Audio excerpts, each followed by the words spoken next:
Saya sudah mengklarifikasi sebenarnya, tapi langsung melalui adik-adik di Jogja ini. Ketika saya mengatakan orang Aceh, orang Sumatera Barat, orang Sulawesi Selatan, dan orang Jawa Barat itu penganut garis keras.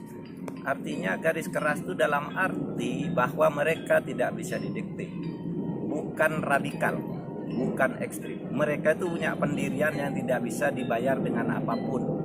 Sehingga saya katakan orang Aceh dan yang lain-lain saya sebut itu adalah orang garis keras. Seperti saya, orang Madura juga garis keras.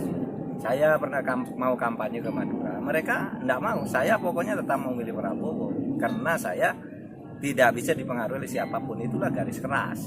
Nah, oleh sebab itu saya kira masalah ini tidak ada masalah kami dengan orang-orang Aceh. Saya sering ke Aceh, saya juga sering ketemu dan beberapa kali satu mobil dengan Muzakir Manaf dan sebagainya. Itu orang semua teman-teman saya yang baik gitu. Dan saya tidak pernah mengatakan mereka itu sebagai orang radikal, sebagai orang ekstrem. Saya katakan garis keras seperti saya. Saya ini garis keras di bidang membela KPK dalam memberantas korupsi. Tidak ada kompromi dengan saya. Sama, orang Aceh punya prinsip.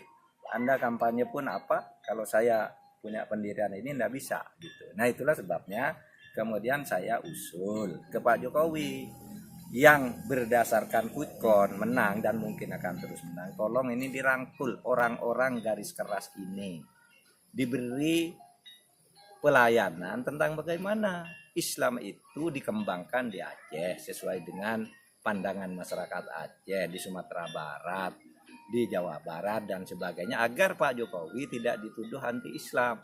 Islam itu kan selalu menyediakan bahan-bahan, ya selalu menyediakan materi untuk perkembangan masyarakat serta puak-puaknya masing-masing.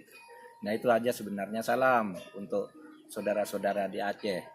Kita saudara se-Muslim dan saudara se-Indonesia. Assalamualaikum warahmatullahi wabarakatuh.